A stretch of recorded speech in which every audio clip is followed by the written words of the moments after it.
سامعین سے گزارش کی جاتی ہے کہ اگر آپ ہمارے اس چینل پر نئے ہیں تو ہمارے اس چینل کو سبسکرائب کریں اور گزشتہ ایپیسوڈز کو دیکھنے کے لیے ڈسکرپشن میں لنک دی گئی ہے، آپ اسے کلک کر کے سن سکتے ہیں، اور اس ویڈیو کو زیادہ سے زیادہ اپنے چاہنے والوں میں، اپنے دوست احباب میں شیئر کریں، اور ہو سکے تو اس ویڈیو کے کمنٹ میں ایک پیارا سا کمنٹ بھی چھوڑتے جائیں۔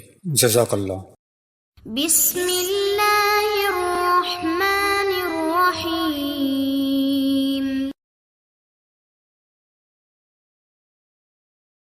تذکرۃ الانبیاء، مصنف علامہ حافظ عبدالرزاق چشتی بھتراولی۔ ایپیسوڈ 2، حضرت آدم صفی اللہ علیہ السلام۔ اللہ تعالیٰ کا فرشتوں سے مشورہ۔ اللہ تعالیٰ نے حضرت آدم علیہ السلام کی تخلیق سے پہلے فرشتوں سے مشورہ کیا، اور یاد کیجیے جب آپ کے رب نے فرشتوں سے فرمایا، بے شک میں بنانے والا ہوں زمین میں اپنا نائب۔ بقرہ 30۔ مشورہ کرنے کی حکمت۔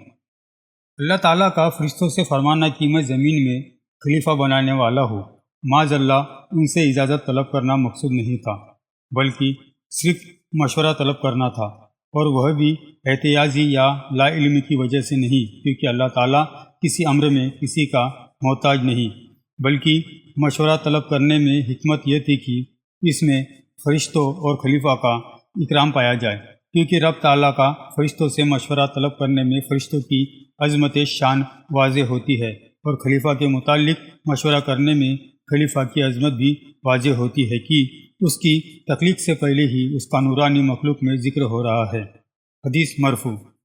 بے شک میرے رب نے میری امت کے بارے میں مجھ سے مشورہ طلب فرمایا۔ یہ مشورہ طلب کرنا بھی اسی حکمت کے پیش نظر تھا کہ اس میں حضور صلی اللہ علیہ وسلم اور آپ کی امت کی عزت افزائی ہو۔ اللہ تعالیٰ نے اپنی لا علمی یا احتیاطی کے طور پر معاذ اللہ نبی کریم صلی اللہ علیہ وسلم سے مشورہ نہیں کیا۔ اسی طرح اللہ تعالیٰ نے رسول اللہ صلی اللہ علیہ وسلم کو حکم فرمایا، آپ ان سے امور میں مشورہ کریں۔ یہاں صحابہ کرام سے مشورہ کرنے کا حکم اس لیے نہیں دیا گیا کہ آپ صحابہ کرام کے مشورہ کے محتاج تھے، بلکہ صحابہ کرام کی عزت افزائی کے لیے مشورہ کا حکم دیا گیا، اور اسی وجہ سے یہ بھی اللہ تعالیٰ نے فرشتوں سے مشورہ کیا، اور نبی کریم صلی اللہ علیہ وسلم کو صحابہ کرام سے مشورہ کرنے کا حکم دیا گیا کہ لوگ اس سے سبق حاصل کریں اور اپنے معاملات میں ایک دوسرے سے مشورہ کیا کریں۔ اعتراض۔ خلیفہ کا مطلب ہے پیچھے آنے والا، اور نائب خلیفہ کی ضرورت اس وقت درپیش آتی ہے جب اصل خود اپنے کام کرنے سے عاجز ہو۔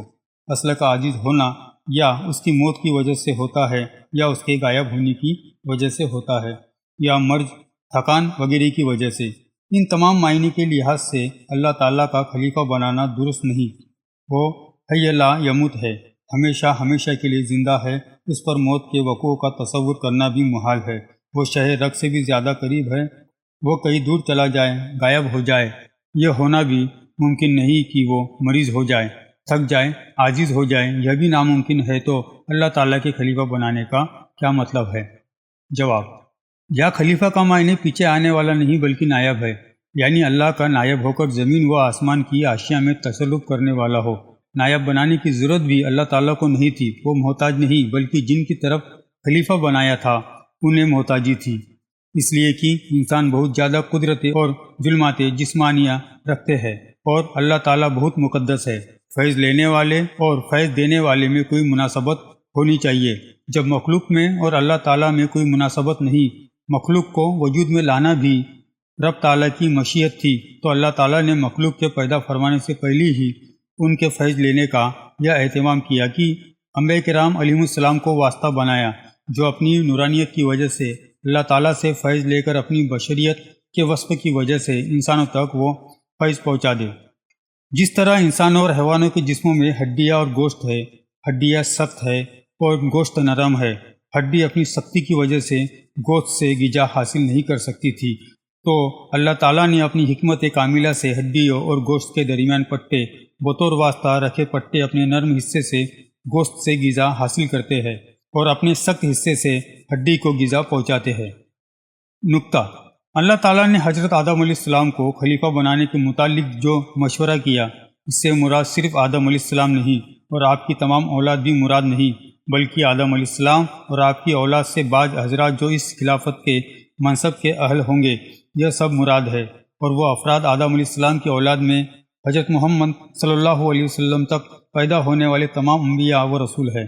انبیاء کرام علیہ السلام تمام کے تمام فرداً معصوم ہیں، لیکن صدیقین، اولیاء، صالحین فرداً معصوم نہیں، البتہ اجتماعی طور پر خطا سے محفوظ ہے۔ یہی وجہ ہے کہ ان حضرات کا اجتماعی فیصلہ امت کو قبول کرنا لازم ہو جاتا ہے۔ جب یہ ثابت ہوا کہ خلافت کا حقدار وہ ہے جس میں یہ استعداد پائی جائے، تو خود واضح ہوا کہ عورت کی فطرت سلیمہ اور طبیعت مستقیمہ اس قابل نہیں کہ جمعہ یا باقی نمازوں کی امامت یا خلافت یعنی حاکمیت اس کے سپرد کی جائے، اور اپنی فطرتی اور طبعی کمزوری کی وجہ سے یہ کام سر انجام نہیں دے سکتی۔ خلیفہ بنانے کا مقصد ہی تھا کہ وہ اللہ کے احکام مخلوق تک پہنچائے اور رب تعالیٰ کے اوامر و نواہی کا نظام جاری کرے۔ مسلمانوں کی اکثریت جب اس نظام کو چاہنے والی ہو تو امت مسلمہ کا کفار پر غلبہ رہتا ہے، لیکن یہ اسی وقت ہوتا ہے جب مسلمان اپنی ایمان و عمل میں کامل ہو۔ کامل ایمان کا معیار یہ ہے کہ اللہ تعالیٰ اور رسول اللہ صلی اللہ علیہ وسلم کی محبت تمام محبتوں پر غالب ہو، اور اللہ کی راہ میں موت کی تمنا کامل اور غالب ہو۔ مسلمانوں کی جگ و حالی کی وجہ: خلافت راشدہ عدلیہ کے بعد مسلمانوں پر دنیا کی محبت غالب آ گئی۔ اللہ اور اس کے رسول صلی اللہ علیہ وسلم کی محبت ان کی دلوں میں راسخ نہ رہی۔ دنیا کی محبت کی وجہ سے موت سے ان کے دلوں میں کراہت پیدا ہو گئی، اور اللہ کی راہ میں جان دینے کا جذبہ کامل نہ رہا، جس کی وجہ سے امت مسلمہ بدحالی کا شکار ہو گئی، غیروں پر اس کو غالب رہنے کی نعمت سے محروم کر دیا گیا۔ سنن ابو داؤد اور بہقی کی حدیث میں امت مسلمہ کی اس بدحالی کا ذکر نہایتی المناک صورت میں وارد ہے۔ حضرت ثوبان سے روایت ہے، رسول اللہ صلی اللہ علیہ وسلم نے ارشاد فرمایا، اے مسلمانوں، قریب ہے کہ کافروں کی جماعتیں تم پر حملہ آور ہونے کے لیے اس طرح ایک دوسرے کو بلائیں گی جیسے کسی پیالے میں کھانا رکھا ہو اور اسے کھانے کے لیے ہر طرف سے لوگوں کو بلایا جائے۔ صحابہ کرام نے عرض کیا، حضور، کیا اس وقت ہم قلیل ہوں گے؟ فرمایا، نہیں، تم اس وقت بہت کثیر تعداد میں ہوں گے، لیکن تم اس وقت سیلاب کے جھاگ اور اس کے خس و خاشاک کی طرح ہوگے، یعنی ایمانی قوت و شجاعت تم میں باقی نہ رہے گی۔ اللہ تعالیٰ تمہاری ہیبت اور تمہارے رعب دشمن کے دل سے نکال دے گا اور تمہارے دلوں میں بزدلی اور کمزوری پیدا کر دے گا۔ صحابہ کرام نے عرض کیا، حضور، بزدلی اور کمزوری کا سبب کیا ہوگا؟ فرمایا، دنیا کی محبت اور موت کی کراہت۔ ظاہر ہے کہ جو شخص دنیا سے محبت کرے گا، موت اسے ناپسند ہوں گی۔ عرصہ دراز سے مسلمان اسی بدحالی میں مبتلا ہے، اور موجودہ دور میں یہ بدحالی ایسی خوفناک صورت اختیار کر گئی ہے کہ اس کے نتائج کے تصور سے بھی دل لرز جاتا ہے۔ خیال رہے کہ ہر دور میں نیک لوگ اصحاب علم و تقوی رہے ہیں، انہی کے دم قدم سے نظام دنیا چل رہا ہے اور دنیا کی بقا ہے، لیکن اکثریت جب گناہوں میں مطلع ہو جاتی ہے تو کم تعداد میں نیک لوگ بھی ہلاکت کی زد میں آ جاتے ہیں، اگرچہ وہ ہلاکت ان کے لیے عجاب نہیں ہوتی، جیسا کہ حدیث شریف میں وارد ہے۔ یعنی جب اللہ تعالیٰ کسی قوم پر عذاب بھیجتا ہے تو نیک و بد سبھی اس میں ہلاک ہو جاتے ہیں، پھر جب وہ اٹھائے جائیں گے تو ہر ایک کا اٹھایا جانا اس کے اچھے یا برے اعمال کے مطابق ہوگا۔ بخاری جلد 2 صفحہ 1053۔ مسلمان اگر اپنی عظمت رفتہ کو حاصل کرنا چاہتے ہیں اور ان کی تمنا یہ ہے کہ وہ کافروں پر غالب آ جائے، تو اس کا واحد حل یہ ہے کہ تمام مسلمان مجموعی طور پر کامل ایمان رکھیں، اللہ تعالیٰ اور اس کے رسول صلی اللہ علیہ وسلم کی محبت پر کسی اور چیز کو ترجیح نہ دے۔ اسی محبت اور کامل ایمان کی وجہ سے جذبہ جہاد اور شوق شہادت پیدا کرے تو کوئی وجہ نہیں کہ مسلمان اپنی اس عظمت دور رفتہ کو حاصل نہ کر لے جو صحابہ کرام کے دور میں کفار پر مسلمانوں کو حاصل تھی کہ مسلمانوں کی ہیبت سے کفار کے آجا پر تکبر کی طاری ہوتی۔ اللہ تعالیٰ کے مشورہ طلب کرنے پر فرشتوں کا تعجب سے سوال۔ جب اللہ تعالیٰ نے فرشتوں سے خلیفہ بنانے کا مشورہ طلب کیا تو فرشتوں نے تعجب کرتے ہوئے رب تعالیٰ سے سوال کیا، کیا ایسے کو نائب کرے گا جو اس میں فساد پھیلائے اور خون ریزہ کرے، اور ہم تجھے سراہتے ہوئے تیری تسبیح کرتے اور تیری پاکی بولتے ہیں۔ فرشتوں نے رب تعالیٰ پر کوئی اعتراض نہیں کیا اور نہ ہی کوئی مخالفت کی، بلکہ ان کو اللہ تعالیٰ نے پہلے ہی یہ علم دے رکھا تھا کہ جو خلیفہ میں بنانے والا ہو اس میں اور اس کے اولاد میں عناصر اربع کی ہموجش ہوگی جو ایک دوسرے کے مخالف ہوں گے، یعنی آگ، مٹی، پانی، ہوا کا مجموعہ ہوگا۔ یہ علم فرشتوں کو رب تعالیٰ کے بتانے سے حاصل ہوا تھا، ان پر لوح محفوظ کو منکشف کرنے سے حاصل ہوا تھا، انہوں نے سمجھا کہ مخالف اور جیت کی چیزیں ملنے سے تو فساد ہی فساد ہوگا۔ خلیفہ تو اس لیے بنایا جاتا ہے کہ زمین میں بھلائی قائم ہو اور لوگوں کو بھلائی کی راہ پر قائم کیا جائے اور ان کے نفسوں کی تکمیل کی جائے اور ان میں اللہ تعالیٰ کے احکام جاری کیے جائیں۔ جس کی بنا ہی فساد پر ہوگی اس سے یہ کام کیسے ہو سکیں گے؟ یہ سوال ان کا مخفی حکمت کے پتہ چلانے کے لیے تھا، یا اس سوال پر تعجب کرتے ہوئے تھا کہ جو فساد پھیلانے والے ہوں گے ان سے زمین کو آباد کرنا اور اس میں صلاحیت پیدا کرنا کیونکہ ممکن ہوگا۔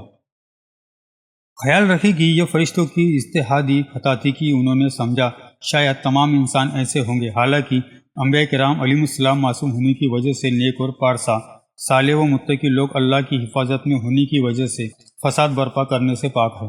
فرشتوں کے خیال کے مطابق ان کی تسبیح و تقدیس اور عصمت کے پیش نظر وہ خلافت الہیہ کے زیادہ مستحق تھے۔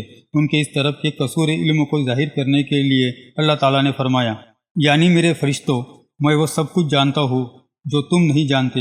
محض تسبیح و تقدس معیار خلافت نہیں اور نہ ہی مختلف اور ایک دوسرے کی ضد عناصر سے مرکب ہونا منصب خلافت کے منافی ہے، بلکہ خلافت کا معیار یہ ہے کہ اللہ کا خلیفہ جن چیزوں کو غیروں کو حکم دے ان پر خود بھی عمل کرے۔ اس لیے سارے انسان فساد اور ناحق خون ریزی کرنے کے گناہوں میں مبتلا نہیں ہوں گے۔ ان میں کچھ معصوم ہوں گے جو اللہ تعالیٰ کے خلیفہ بننے کے حقدار ہوں گے۔ آدم علیہ السلام کے علوم، اور اللہ تعالیٰ نے آدم کو تمام اشیاء کے نام سکھائے۔ پھر جب اشیاء ملائکہ پر پیش کر کے فرمایا سچے ہو تو ان کے نام بتاؤ۔ حضرت ابن عباس، اکرمہ، قتادہ، مجاہد اور ابن زبیر رضی اللہ عنہم کا ارشاد ہے، اللہ تعالیٰ نے آپ کو تمام چیزوں کے ناموں کا علم عطا کیا، یہاں تک کہ بڑے اور چھوٹے پیالے کے نام بھی بتائے۔ بعض حضرات نے حضرت ابن عباس رضی اللہ عنہما کی طرف قول منسوب کرتے ہوئے کہا کہ آپ نے فرمایا کہ حضرت آدم علیہ السلام کو اللہ تعالیٰ نے جو کچھ ہو چکا ہے اور جو کچھ ہونا ہے کا علم عطا فرمایا۔ پہلے معنی اور اس معنی کے لحاظ سے مقصد ایک ہی ہے کہ اللہ تعالیٰ نے آپ کو تمام چیزوں اور ان کے ناموں کا علم عطا کر دیا، خواہ پہلے پائی جا چکی ہے یا بعد میں پائی جانے والی ہے۔ امام راضی علیہ رحمہ نے فرمایا کہ آپ کو تمام چیزوں کی صفات اور نعمتیں اور خواص تک کا علم عطا فرما دیا گیا۔ اللہ تعالیٰ نے آپ کو تمام چیزوں کے حوال اور ان سے دینی یا دنیاوی منافع جو متعلق ہے ان تمام کا علم عطا فرما دیا تھا۔ ایک قول کے مطابق آپ علیہ السلام کو تمام زبانیں سکھا دی گئی، اور ایک قول کے مطابق آپ کو تمام ملائکہ کے ناموں سے آگاہ کر دیا گیا، اور ایک قول کے مطابق آپ کو تمام ستاروں کے ناموں پر مطلع فرما دیا گیا تھا۔ علامہ آلوسی رحمۃ اللہ علیہ نے مختلف اقوال نقل کرنے کے بعد حکیم ترمذی کا قول نقل کیا کہ اس آیت کریمہ میں اسماء نام سے مراد اسماء الہیہ ہے۔ اس کے بعد آپ نے فرمایا، میرے نزدیک حق یہ ہے اور تمام اللہ والے بھی اسے ہی حق مانتے ہیں، اور منصب خلافت کا تقاضا بھی یہی ہے کہ آپ کو تمام اشیاء کے نام کا علم عطا کیا گیا ہے۔ وہ اشیاء خواہ علوی ہو یا سفلی، ظہری ہو یا عرضی، ان تمام کے ناموں کو اللہ تعالیٰ کے اسماء ہی کہا جاتا ہے، کیونکہ تمام چیزیں اللہ تعالیٰ کی ذات پر دلالت کرتی ہے اور اللہ تعالیٰ کی ذات کے جلوے تمام اشیاء سے ظاہر ہوتے ہیں، اگرچہ اللہ تعالیٰ ان سے مقید نہیں ہوتا۔ آدم علیہ السلام کو نام سکھائے، فرشتوں کو نہیں، کیا وجہ؟ الفاظ کے ذریعے معنی کا علم حاصل ہوتا ہے، جس کے پڑھانے والے کو معلم کہتے ہیں اور پڑھنے والے کو متعلم۔ صرف معلم کے پڑھانے سے متعلم کو علم حاصل ہونا ضروری نہیں، بلکہ متعلم میں استعداد کا پایا جانا ضروری ہے، یعنی متعلم میں سمجھنے کی صلاحیت ہو تو معلم کی تعلیم کا اس پر اثر ہوگا۔ یہ روزمرہ ہم مشاہدہ کرتے ہیں، ایک ہی کلاس کے لڑکوں کو استاد پڑھاتا ہے، سب کو یکساں پڑھا رہا ہوتا ہے، لیکن پھر کوئی لائق ہوتا ہے اور کوئی نالائق۔ اللہ تعالیٰ کو بھی جب آدم علیہ السلام کے منصب خلافت کا عطا کرنا تھا تو آپ کو پہلے تمام اشیاء اور ان کی کیفیات اور ان کے ناموں کو سمجھنے کی استعداد بھی عطا فرمائی، لیکن فرشتوں کو ہر چیز کے حالات کی تفاصیل کو سمجھنے کی استعداد عطا نہیں ہوئی تھی، کیونکہ ان کو منصب خلافت پر فائز کرنا مقصود ہی نہیں تھا۔ آدم علیہ السلام کو علم کیسے عطا کیا گیا تھا؟ آپ کو تمام چیزوں کا علم دیا گیا، یعنی اللہ تعالیٰ نے اپنی تمام مخلوقات میں سے ایک ایک جنس آپ کو دکھا دی اور اس کا نام بتایا۔ مثلا گھوڑا دکھا کر بتا دیا گیا کہ اسے گھوڑا کہتے ہیں، اور اونٹ دکھا کر بتا دیا گیا کہ اسے اونٹ کہتے ہیں۔ اسی طرح ایک ایک چیز دکھا کر اس کے نام بتا دیے گئے۔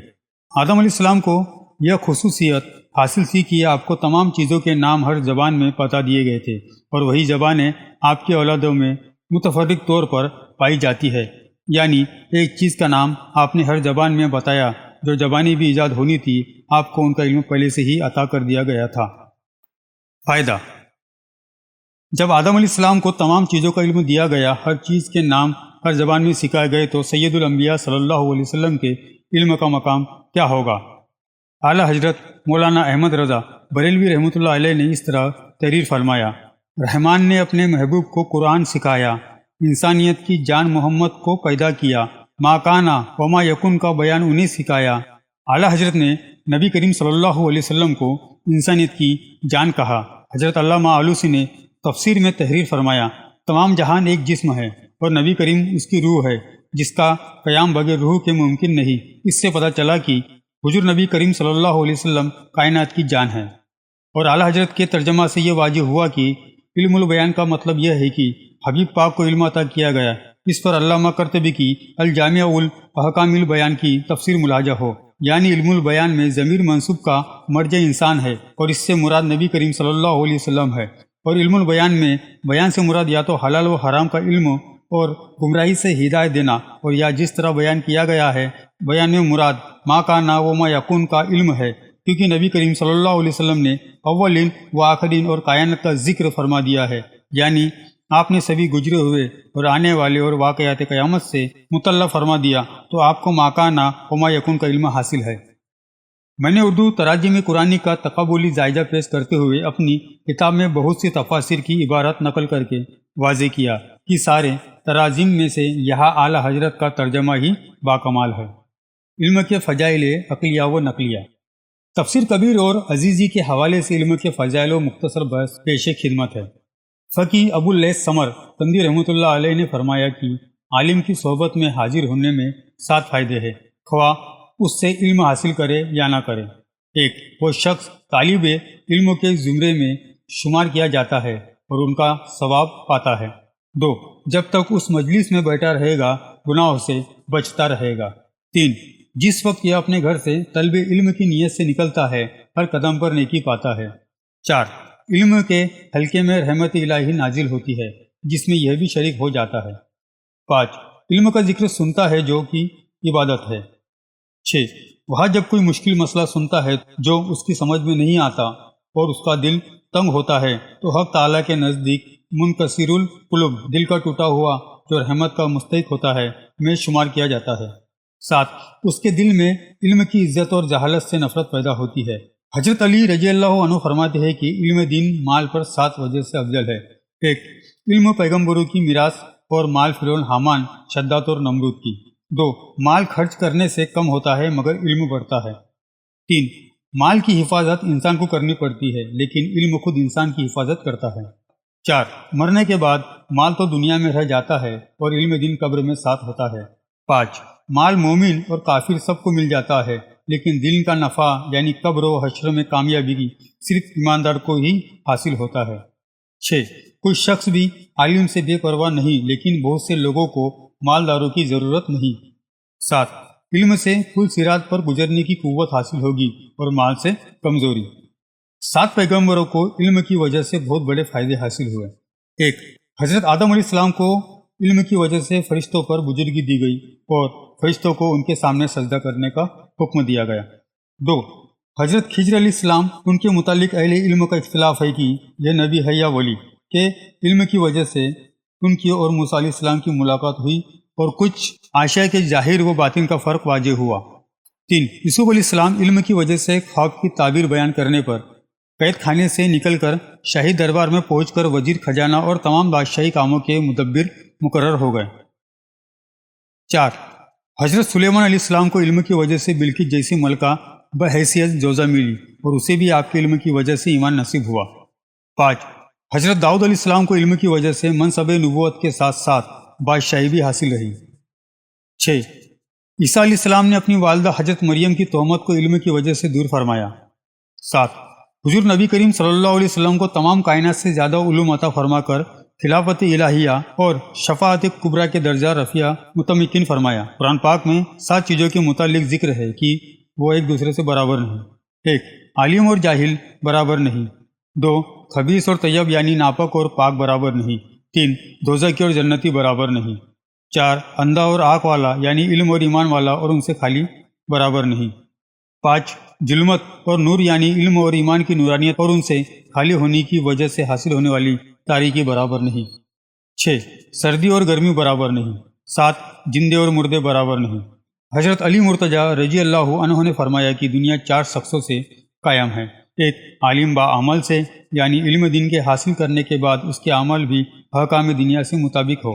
2 ایسے جاہل لوگوں سے جو علماء سے محبت رکھتے ہو، یقیناً علماء کی صحبت کی وجہ سے انہیں نیکی کے کاموں کی رغبت حاصل ہوگی اور علوم دنیا کے مسائل سے کچھ نہ کچھ ضرور حاصل ہوں گے۔